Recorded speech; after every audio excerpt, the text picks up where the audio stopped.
تو دیکھیے زیارت کے شوق رکھنا ایک الگ بات ہے، امام سے ملاقات ہونا ہے، یہ اس کے کچھ آداب ہیں، اس کو پورا کرنا ہوتا ہے، اس کو کچھ کرائٹیریا ہیں، اس کو کرنا ہوتا ہے، امام کی پسند اور ناپسند وغیرہ کا خیال کرنا ہوتا ہے. بس دیکھیے کتنی چیزیں ایسی ہیں کہ جو آپ کو ذاتی طور پر پسند نہیں ہوتی، دوسروں کے خیال کر کے آپ اس کو کام کو کرتی ہیں. مثلا شادی بیاہ میں گوٹے کناری کے کپڑے آپ پہن کے جاتی ہیں، کئی جگہوں سے چپ بھی رہے ہوتے ہیں آپ کو، لیکن دوسروں کو پسند آتے ہیں اس وجہ سے پہنتی ہیں. مرد حضرات ہیں جیسے دم گھٹتا ہوا ٹائی لگانے کی وجہ سے جو ہے گردن گھٹتی ہوئی محسوس ہو، لیکن پھر بھی کیونکہ اچھی لگ رہی ہے مثلا اس وجہ سے لگا کے جا رہے ہوتے ہیں. تو ایک طور طریقے اور آداب ہوتے ہیں، لوگوں کا بھی خیال کرنا ہوتا. تو امام زمانہ کا خیال کر کے کچھ کاموں کو کرنا. دیکھیے رسول کی زیارت کے لیے بھی تو آتے تھے لوگ، لیکن کیا تھے، آداب کا خیال نہیں کرتے تھے، آتے تھے بہت زیادہ شور مچاتے تھے. تو قرآن کی آیات نازل ہوئیں کہ سارے اعمال تمہارے حبط کر دیے جائیں گے. اور ایسے افراد کے جو اپنی آوازوں کو بلند نہیں کرتے ہیں، باقاعدہ ایسے لوگوں کے قلوب کا جو امتحان پروردگار نے لے لیا، ان کی مدح کے اندر بھی آیات نازل ہوئی ہیں جو پیغمبر اسلام کی قبر مبارک کے اوپر جو ہے وہاں پر لگی ہوئی بھی آپ کو نظر آئیں گی. تو اب دیکھیے خود کہ اگر کسی سے ملاقات کا شوق ہوتا ہے، مثلا کسی کا باپ، پہلے بھی شاید میں نے ایک دفعہ مثال دی تھی، کسی کا باپ کئی سال بعد 25 سال بعد مثلا آ کر اسے مل رہا ہو اور سارے رشتہ دار ایئرپورٹ لینے پہنچ رہے ہوں، اور باپ اگر کچھ مذہبی بھی ہو، تو کیا سب لوگ اگر گٹار پہن کے اور عورتیں بے پردہ ہو کر جائیں گی تو باپ ان کو اتنے طویل عرصے بعد اگرچہ ملاقات ہو رہی دیکھ کر خوش ہوگا؟ کبھی ان لوگوں کو بھی خیال کرنا چاہیے اتنے عرصے بعد یہ میرا باپ آ رہا ہے، تو کم سے کم ایسے اعمال اس وقت تو انجام نہ دیں. تو اب خود سوچیے کہ امام زمانہ اتنی طویل غیبت کے بعد آپ کے لیے حاضر ہوں گے، اور آپ وہ تمام کام کر رہے ہیں کہ جس میں منہ دکھانے کے بھی ان کو قابل نہ رہیں، اور ان کے دل کو زخمی کر دینے والے کام ہیں ان کو انجام دیں. دیکھیں ہمارے ہاں مسئلہ کیا ہے، کتنی زیادہ ہماری وہی رٹے رٹائے مسائل جو ہیں. حضرت عباس علمدار علیہ الصلوۃ والسلام،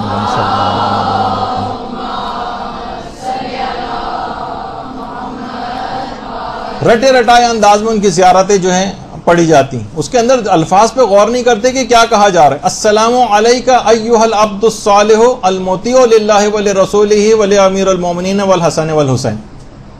یعنی السلام علیک ایھا العبد الصالح، اللہ کے نیک بندے آپ پر ہمارا سلام، اور جو کہ مطیع تھے، فرما بردار تھے اللہ کے، اس کے رسول کے، امیر المومنین کے، امام حسن کے، امام حسین کے. حضرت عباس کی سوچئے کہ ان کی زیارت کے جملے ہیں، تو خود حضرت عباس کے لیے اتنا کرائٹیریا اس کے اندر خود ان کے زیارتوں کے اندر ظاہر ہے کہ امام کا صحابی ہونے کے لیے، ان کے لشکر میں شامل ہونے کے لیے اللہ اور اس کے رسول کا اور ائمہ کا مطیع و فرما بردار ہونا ضروری ہے، عبد صالح ہونا چاہیے، یہ کرائٹیریا ہے کم سے کم. تو اس گناہوں کی زندگی کے ساتھ کیسے ممکن ہوگا یہ؟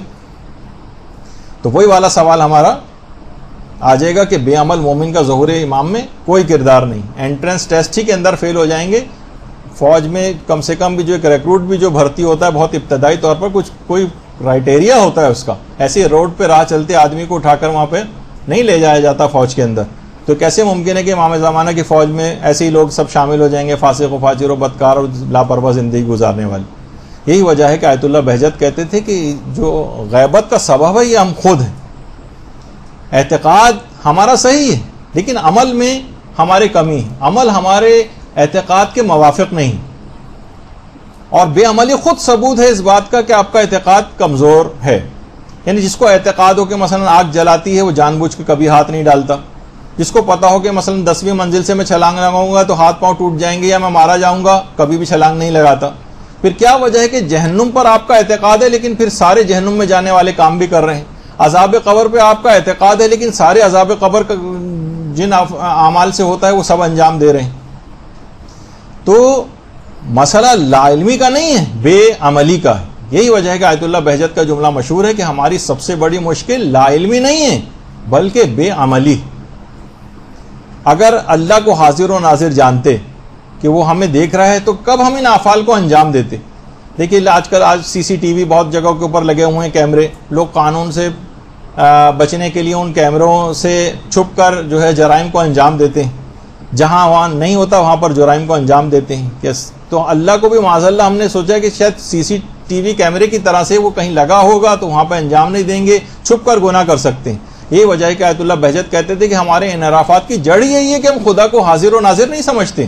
وہ ہر جگہ پہ ہمیں دیکھ رہا ہے، ہر جگہ پہ ہمارے اعمال کا نگران ہے، ہم جانتے ہی نہیں، ہم تو سوچتے ہیں کہ بس ایسی خیالی سی ایک بات ہے کہ اللہ کسی جگہ پر ہے۔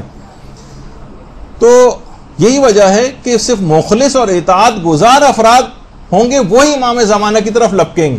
اگر اپنے عمل کو آج ہم لوگوں نے ٹھیک نہیں کیا تو ہم امام زمانہ کے لشکر میں شامل نہیں ہو سکیں گے۔ یہی وجہ ہے کہ باقاعدہ امام حسن عسکری علیہ السلام نے اپنے فرزند صلی اللہ محمد محمد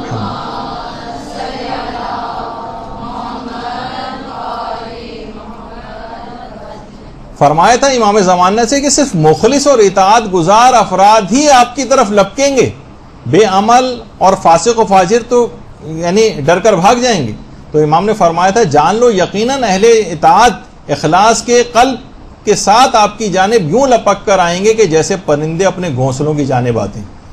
اس کے اندر بھی آپ دیکھیں امام نے کیا فرمایا کہ مخلص دل اس کے پاس اخلاص ہونا چاہیے، اور اہل اطاعت یعنی فرما برداری، گناہوں سے دوری، واجبات کی انجام دہی کرنے والے افراد لپک کر آئیں گے، فاسق و فاجر نہیں لپکیں گے۔ انہیں پتا ہوگا کہ امام کے پاس جائیں گے تو ہمیں تو سزائیں دی جائیں گی، وہ کہاں سے امام کے پاس جائیں گے۔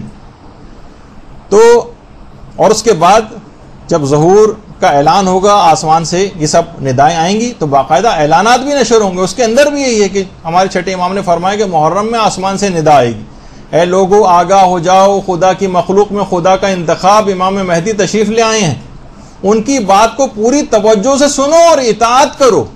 دیکھیے بار بار اس زمانے میں بھی اطاعت کرنی ہے، اور امام زمانہ کا دور ابھی بھی چل رہا ہے، آپ کے سامنے ہی تو نہیں ہے نا، فقط آنکھوں کے اس وقت بھی کون سا ہر وقت ہماری آنکھوں کے سامنے رہیں گے، ظہور کے بعد بھی آپ کہیں اور ہوں، امام کہیں اور ہوں، تو موجود تو ہے نا، تو اب بھی ان کی اطاعت اسی انداز سے آپ کو کرنی۔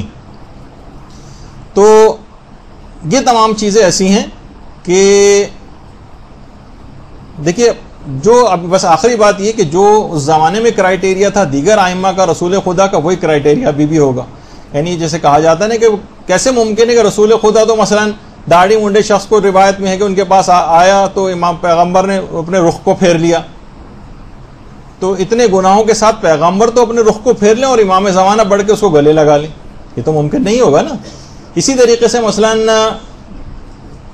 کسی بات پہ امام اپنے اصحاب کو سرزنش کریں، کبھی امام ملنے سے انکار کر دیتے تھے اپنے اصحاب سے، کبھی ان کے ناشائستہ افعال کے اوپر بات چیت بند کر دیا کرتے تھے، تو یہ کیسے ممکن ہے کہ ان سب کا ارتکاب ہم اور آپ کریں لیکن امام زمانہ کے ہراول دستے میں شامل ہو جائیں؟ نہیں، ان تمام چیزوں کو اپنے اندر سے نکالنا پڑے گا۔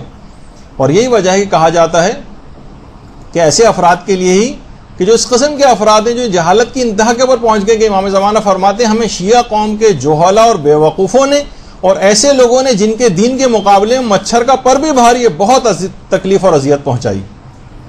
یعنی جہالت کو اپنے اندر سے نکالنا پڑے گا، جب یہ جہالت دور ہوگی پھر اس کے بعد علم آئے گا، اس کے مطابق عمل کرنا پڑے گا تو امام زمانہ کے لشکر میں شامل ہو سکیں گے۔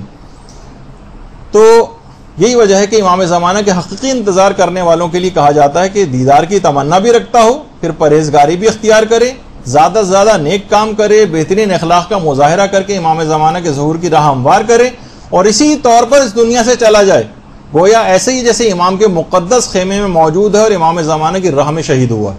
یعنی سب چیزیں انجام دے کر کوئی کرائیٹیریا کے اوپر پورا اتر کے پھر آگے کام کرنا پڑے گا۔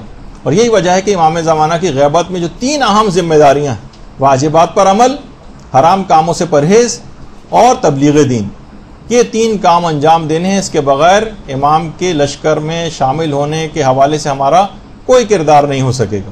بے عمل مومن کا ظہور امام میں کوئی کردار نہیں، دوری کا سبب تو ہے، قریب لانے کا سبب نہیں۔ برحمتك يا أرحم الراحمين وصلى الله على محمد وآله الطاهرين۔